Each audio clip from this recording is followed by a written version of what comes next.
Finance.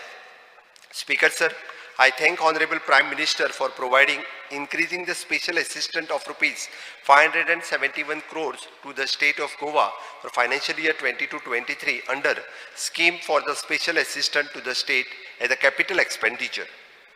Due to the continuation of the scheme in financial year 23-24, I expect that the state will receive similar assistance in the coming financial year, which will fast-track the infrastructure development in the state.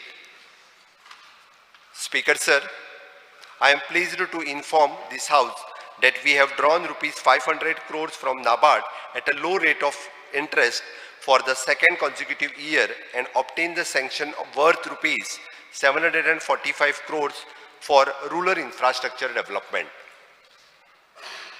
We have also availed the Cluster Development Fund from CDB for the development of MSME related infrastructure in the state.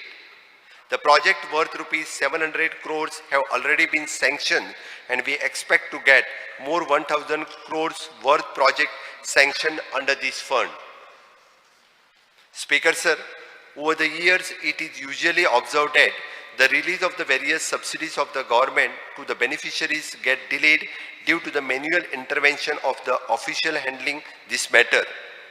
I therefore proposed to implement a total online solution for this entire process, right from making an application to release of the subsidy with the assistance from the financial institutions and bank.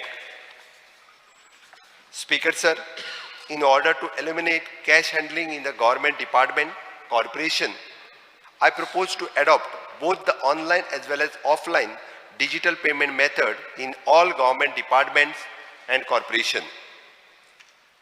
Speaker Sir, in a bid to help the government employee who is in financial distress in the middle of the month, my government is rolling out Mukhyamantri Saral Pagar Yojana, which will provide the employee instant wages any time in the month proportionate to the number of the days worked.